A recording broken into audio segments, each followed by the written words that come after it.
ABC एक समद्विबाहु त्रिभुज है जिसमें AB बराबर AC है। भुजा BA बिंदु D तक इस प्रकार बढ़ाई गई है कि AD बराबर AB है। ये आकृति में आपको 7.34 में दिखाया गया है। दर्शाइए कि कोण BCD एक समकोण है। आपको कोण BCD कहाँ है? BCD ये वाला कोण समकोण दिखाना, ये 90 डिग्री। ठीक, अगर आप यहां ध्यान दें तो ये जो BCD कोण बन रहा है इसके अंदर भी दो त्रिभुज बने हुए ना, त्रिभुज के अंदर दो त्रिभुज, तो इसका आधा भाग उधर जा रहा है इस वाले त्रिभुज में।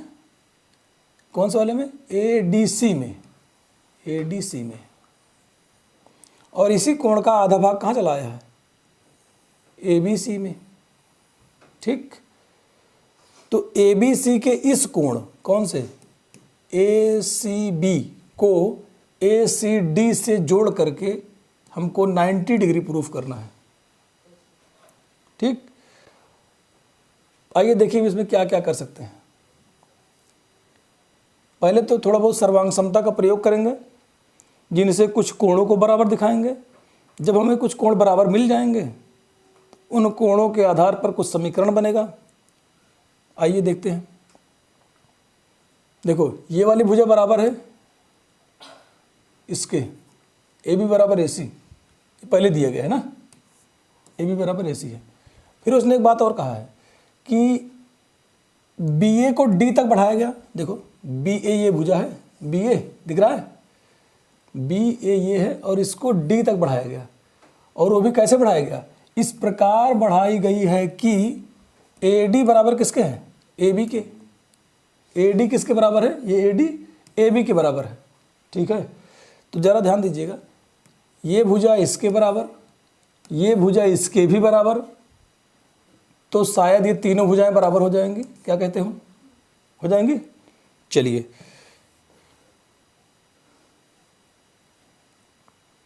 हम लिखेंगे त्रिभुज ABC में,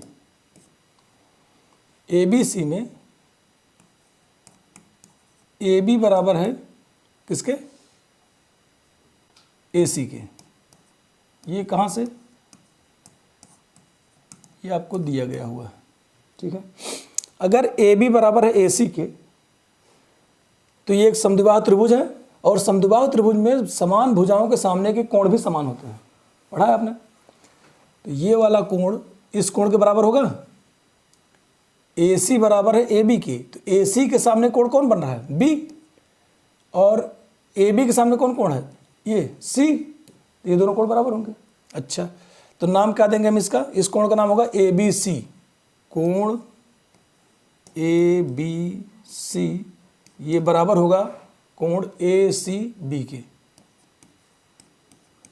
क्या ये बात समझे? इसको डालेंगे हम लोग समीकरण नंबर 1, और इसका कारण भी आप बताइए कि कैसे बराबर है। तो लिखोगे समान भुजा के सम्मुख कोण है। ये समान भुजा के सम्मुख कोण है, इसलिए समान है, और इसको समीकरण 1 डाल दिया हमने। क्लियर है? चलिए आगे बढ़िए। इसमें एक बात और भी कहा गया है कि ये वाली भुजा इसके बराबर है ना, तो AB बराबर AD, ये भी आपको दिया है।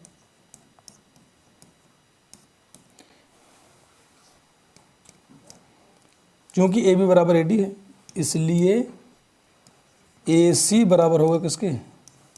AD के। कहाँ से? तो इसको आप 2 रखिए, ये 1 कर दो, इसको 3 कर दो, ताकि समझने में आसानी रहे। यहाँ लिख दीजिएगा समीकरण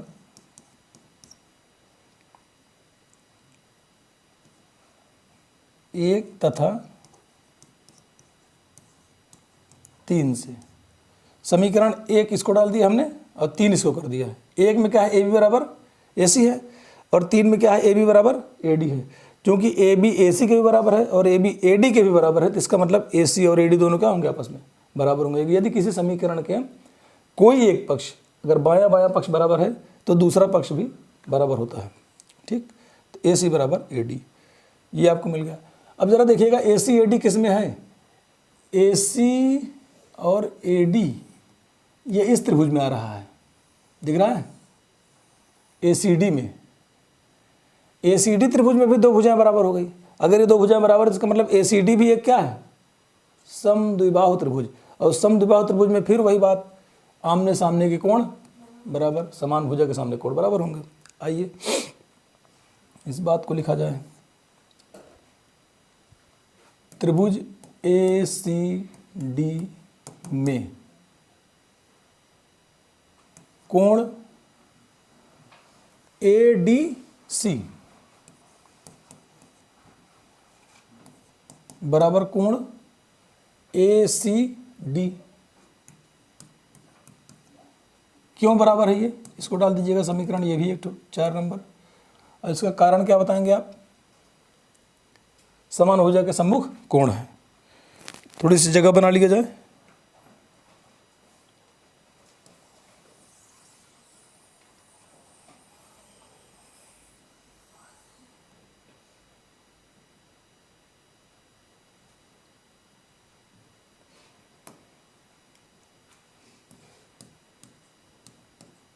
समान भुजा के सम्मुख कोण है इसलिए बराबर है। ठीक, देखो कोई त्रिभुज ऐसे बना हो, उसकी किसी भी एक भुजा को आप बढ़ा दीजिए, किसी भी एक भुजा को, मान लीजिए हमने इसको बढ़ा दिया ऐसे, तो ये जो बाहर कोण बनता है इसको बोलते हैं बहिष्कोण। क्या बोलते हैं, बहिष्कोण। तो ये बाहर जो कोण बना हुआ है ये इस कोण और इस कोण के योग के बराबर होगा, अपने संगत कोण को छोड़ करके, इस वाले कोण को छोड़ करके अन्य दोनों कोणों के योग के बराबर होता है। कौन, जो बाहर बना हुआ बहिष्कोण, समझे। तो जरा देखिएगा, बी ए को डी तक बढ़ाया गया, तो बढ़ी हुई भुजा है कि नहीं है ये।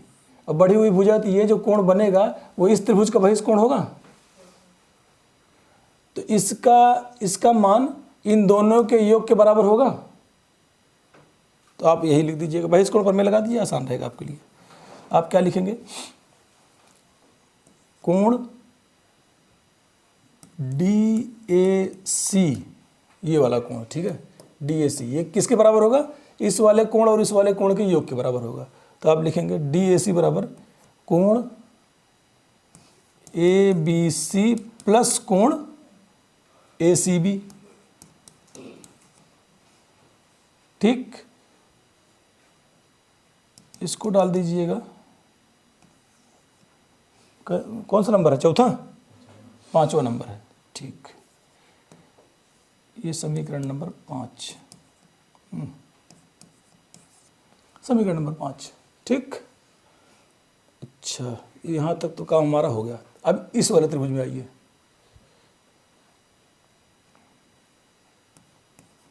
त्रिभुज ए सी डी में, त्रिभुज ए सी डी में तीनों अंतः कोणों का योग 180 अंश होगा। तो जरा लिखिए, कोण डी ए सी प्लस कोण ए डी सी प्लस कोण ए सी डी बराबर 180 अंश।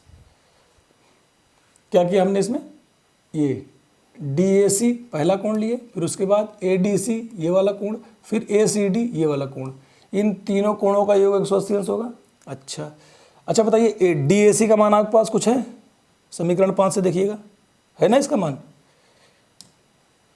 तो इसका मान उठा के रख दीजिए इसमें।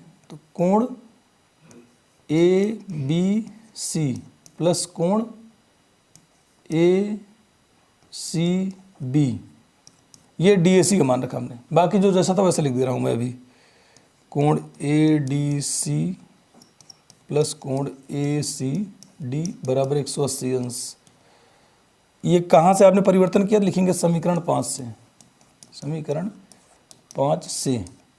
ठीक है, अब हम अपने गंतव्य पर पहुंचने वाले हैं। क्या होगा अब? देखो ABC कहाँ है कोण? ये वाला कोण है।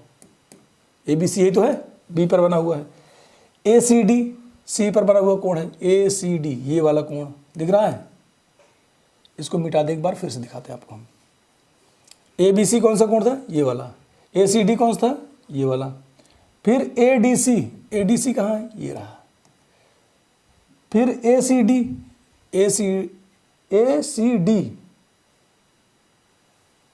ACD तो ये है ना, ये वाला ABC था, ABC।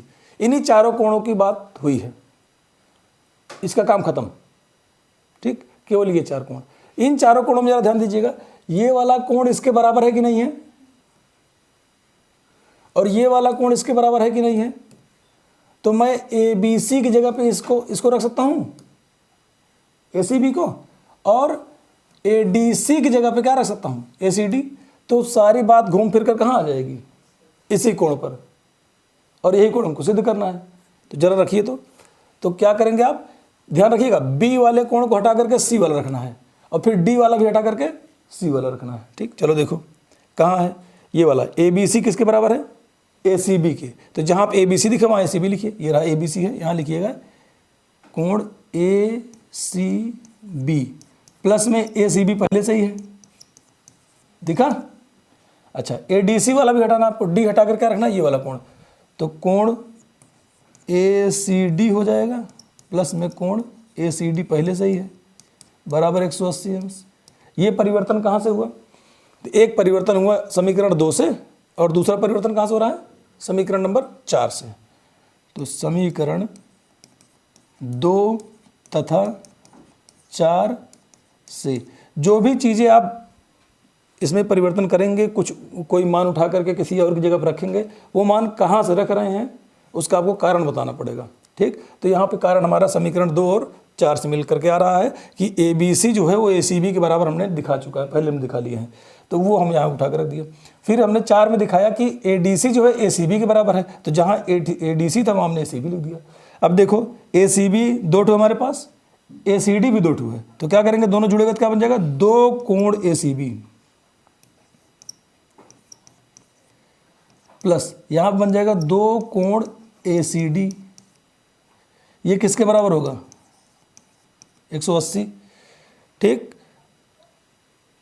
थोड़ी सी जगह मुझे चाहिए, इसको ऊपर कर दूं। प्रश्न तो आपके पास है ही किताब में। ठीक, जरा देखिएगा, इन दोनों में से 2 कॉमन ले लीजिए आप। इन दोनों में से 2 कॉमन लीजिए। जैसे ही आपने 2 कॉमन लिया, अंदर बचेगा कोण ACB प्लस कोण ACD बराबर 180 अंश। कोण ACB प्लस कोण ACD बराबर 180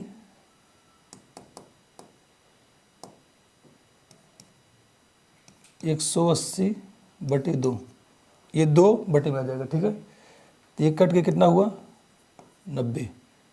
कोण ACB प्लस कोण ACD बराबर 90 अंश।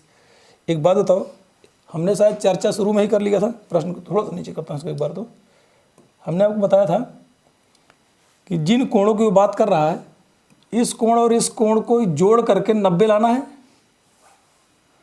अब मैं ACB और ACD जोड़ूंगा तो क्या बनेगा? BCD बनेगा कि नहीं बनेगा? दोनों जुड़ करके, और BCD को समकोण दिखाना है, BCD तो बन रहा है वो।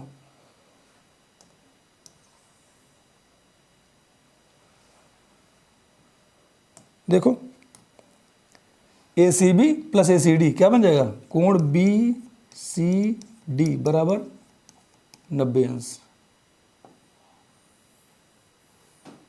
यही आपको प्रूफ करना था। अतः कोण BCD समकोण है। ठीक है, ये प्रश्न समझ में आया है कि नहीं भाई? लिख लीजिए इसको।